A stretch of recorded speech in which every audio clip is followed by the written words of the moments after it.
Mardi 29 mai 2018, fidèles téléspectateurs, partout où vous nous regardez, bonsoir et bienvenue sur Cherif la télévision pour votre journal. La plateforme des syndicats de la santé du Mali, Placement, a animé une conférence de presse ce lundi 28 mai 2018 au siège du CSTM. À travers elle, les conférenciers se veulent d'informer l'opinion publique de leur préavis de grève de 216 heures à compter du mardi 5 juin 2018. Pour plus de précisions, Al-Hamidou Badini, Samba Traoré. Notre système de santé national est gangréné par d'énormes difficultés depuis des années, lesquelles ont conduit le secteur à une grève de 38 jours en 2017, la plus longue de son histoire. Sur la table des négociations, plusieurs recommandations dont l'exécution tarde à se concrétiser. La plateforme des syndicats de la santé du Mali constate que le non-respect des engagements pris par les autorités politiques, administratives et sanitaires dans le procès verbal du 16 avril 2017 perdure. Un manque de volonté réelle de la part des autorités que décrit le personnel soignant. Le 12 juillet dernier, depuis environ 11 mois, effectivement, un préavis de grève a été déposé pour la demande d'un statut particulier. Parce qu'aujourd'hui, nous pensons en tant qu'agents de santé, la qualité des soins qu'on espère tant ne peut jamais voir le jour tant que les prestataires ne sont pas dans les conditions pour donner ces soins de qualité-là. Et malheureusement, dans nos structures aujourd'hui, les prestataires ne sont pas dans les conditions idoines pour offrir cette qualité tant désirée. Et d'ailleurs, de passage, je profite de l'occasion pour vraiment féliciter l'ensemble des agents de santé du Mali. Malgré les conditions auxquelles nous sommes soumis, nous parvenons quand même à assurer le maximum, même si d'autres pensent que c'est le minimum. Nous parvenons quand même à assurer le maximum. Alors, pour qu'on puisse continuer à majorer ce maximum, il est important qu'on puisse réfléchir aux conditions, en tout cas, de vie de ces prestataires. Ce qui nous a amené à déposer un cahier de charges. Et depuis le 12 juillet 2017, et tenez-vous bien, jusqu'au jour d'aujourd'hui, personne dans ce pays, malgré les 38 jours de grève, n'a levé le petit doigt pour dire attention, ce qui s'est passé l'année dernière est en train de revenir, prenons des dispositions. En égard à l'indifférence du gouvernement devant le dépôt, le 12 juillet 2017 de leur cahier de doléances, la plateforme des syndicats de la santé du Mali entend aller en grève très bientôt pour obtenir gain de cause. 3 revendications majeures figurent dans son préavis de grève. Le point essentiel de ce préavis de grève, c'est d'abord le statut particulier des agents de santé. L'ensemble des agents de santé sur l'ensemble du territoire malien, à commencer par le médecin, l'ingénieur sanitaire, l'assistant médical, les techniciens supérieurs de santé, les techniciens de santé, y compris l'administration de la santé. Nous pensons, si nous voulons vraiment la qualité des soins, il faut un statut pour ces agents-là. Ça, c'est le premier point. Le deuxième point, il faut qu'on puisse revenir sur le protocole d'accord de l'année dernière. Pour nous, c'est une honte. 10 ministres d'un gouvernement qui signent un document et qu'on ne parvient pas à mettre en application. Mais finalement, qui va signer pour qu'on puisse mettre en application? Nous souhaiterons quand même qu'on puisse revenir sur ce protocole d'accord et qu'on puisse l'appliquer en intégrité parce que c'est ce qui était convenu. Maintenant, la troisième chose, c'est la création d'une passerelle entre l'enseignement supérieur et les fonctionnaires des collectivités de l'État. Malheureusement, ça fait honte de dire ça. Quand vous soumettez les mêmes agents au même régime de travail, aux mêmes charges de travail, aux mêmes résultats, et que vous enlevez des droits à certains de ces mêmes agents, quand même, c'est un problème. Si rien n'est fait d'ici là, la plateforme entreprendra une grève échelonnée de 216 heures, soit 9 jours. Au dire des conférenciers, tout porte à croire que cette grève est inévitable. De même, ils entendent la prolonger si le statu quo se maintenait.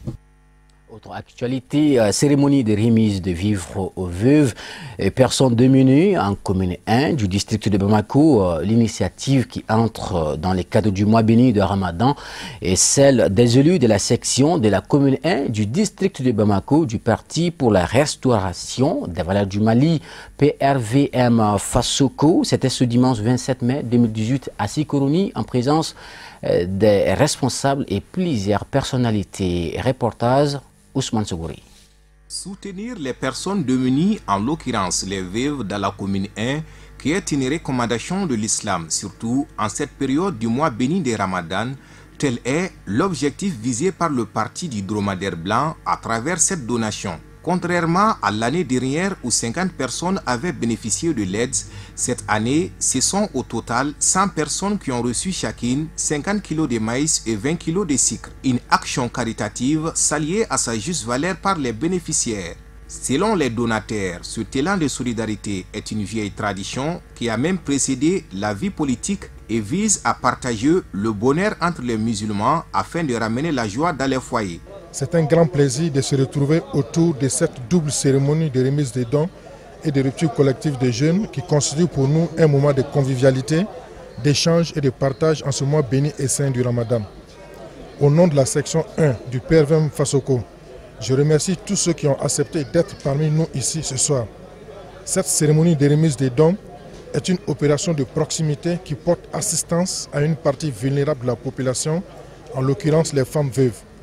L'ensemble des 9 quartiers de la commune 1 sont concernés par cette opération.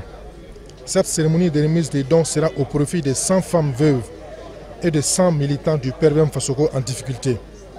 Ces lots sont composés de 20 kg de maïs et de 5 kg de sucre. Nous pensons que cette contribution, bien que modeste, aidera à combler quelque peu les besoins de ces familles dont les moyens sont limités, surtout en cette période de Ramadan. Servir au plus près des communautés, être à l'écoute des besoins des plus vulnérables et apporter des réponses adéquates avec engagement et dévouement, telles sont les valeurs cultivées au sein du PRVM Fassoko et qui font référence aux valeurs ancestrales et fondamentales de notre pays, le Mali, à savoir la solidarité et l'entraide. Je ne serai long car nous sommes ici pour passer ensemble un bon moment de convivialité. Merci à tous de votre présence. Je vous souhaite au nom du PRVM Fassoko un très bon repas dans la joie et la bonne humeur. Après que ces vivres aient été distribués convenablement, une rupture collective entre responsables, militants et sympathisants du PRVM a mis fin à la cérémonie. C'était plutôt un reportage d'Amadou Diallo et Abdoulaye Sougodougou commenté par Ousmane Sogoré. On poursuit toujours ce journal. Les responsables du parti Élément se sont rendus ce lundi 28 mai 2018 pour faire un don de sucre à la Ligue malienne des musulmans et Urdu du Mali, l'Imama.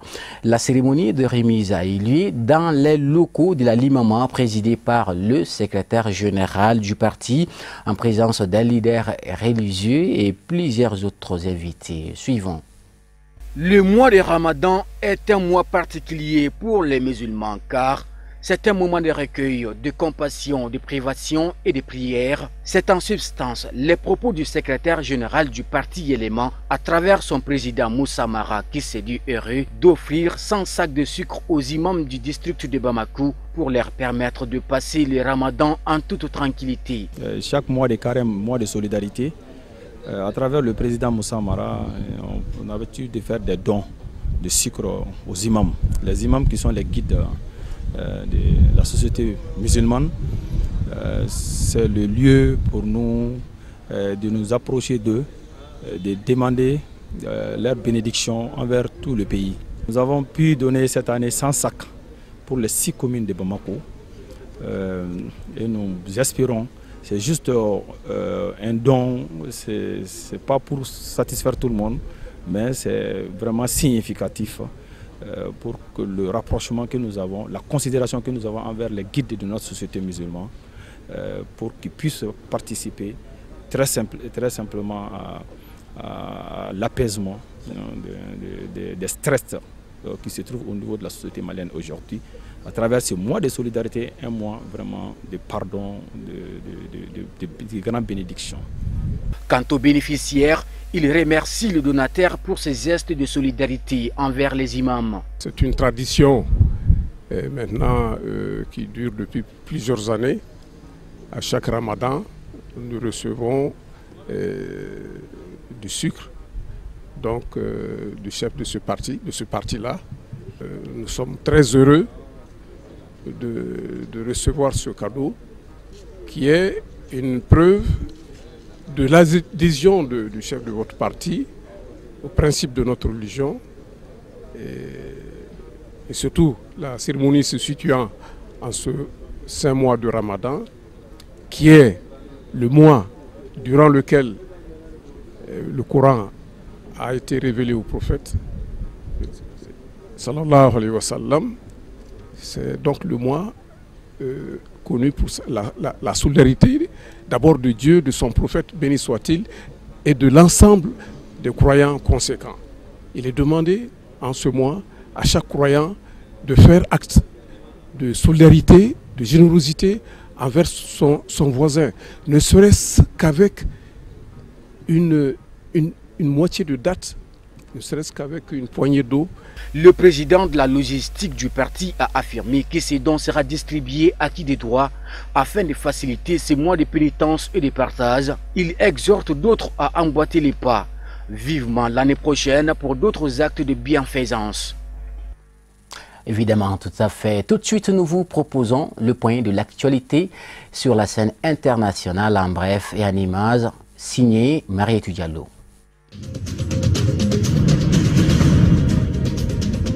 32 personnes, dont 5 otages, ont été tuées la semaine dernière dans la région anglophone du nord-ouest au Cameroun lors d'un affrontement entre forces de sécurité et un groupe armé reclus dans un motel selon un bilan officiel déclaré par le gouvernement camerounais. Il a affirmé que 15 otages se trouvaient dans l'établissement et que 5 d'entre eux avaient été tués par les terroristes après la sommation des forces camerounaises pour qu'ils se rendent et libèrent leurs otages. 10 personnes ont été retrouvées décapitées dimanche dans l'extrême nord du Mozambique, victimes d'une attaque attribuée à un groupe islamiste à l'origine de multiples violences dans la région, a-t-on appris mardi des sources locales concordantes. La direction de la police mozambicaine a annoncé la tenue d'une conférence de presse dans l'après-midi dans la capitale Maputo. Selon plusieurs sources locales interrogées, l'attaque s'est déroulée aux premières heures du dimanche. Parmi les victimes figurent des enfants et les chefs traditionnels du village.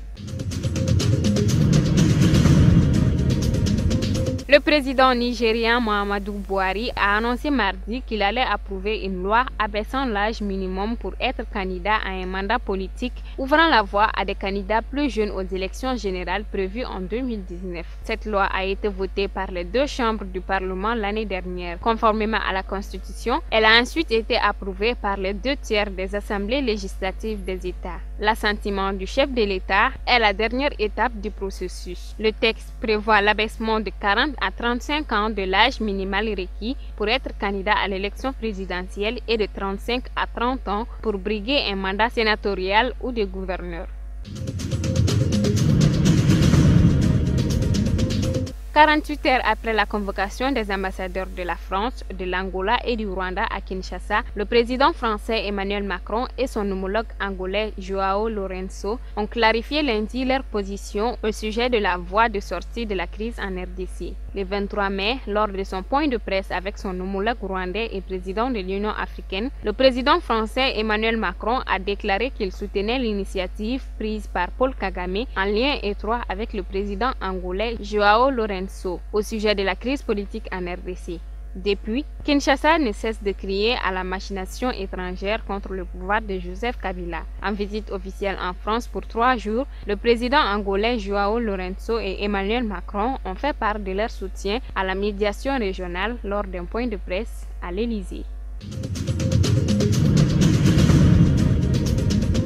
2 policiers belges et un passant ont été tués lors d'une fusillade dans le centre de Liège en Belgique.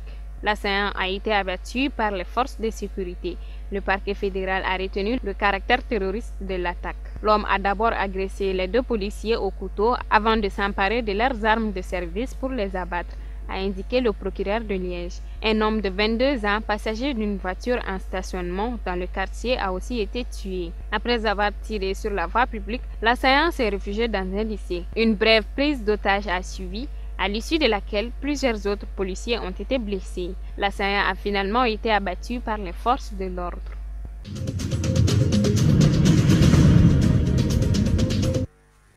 Voilà, ainsi se referme votre journal de ce mardi 29 mai 2018. Merci à vous de l'avoir suivi. Portez-vous très très bien. Dans moins de 2 heures, Ousmane Sogoré sera là pour le journal en langue nationale Bamanankan. Quant à moi, je vous retrouve la semaine prochaine.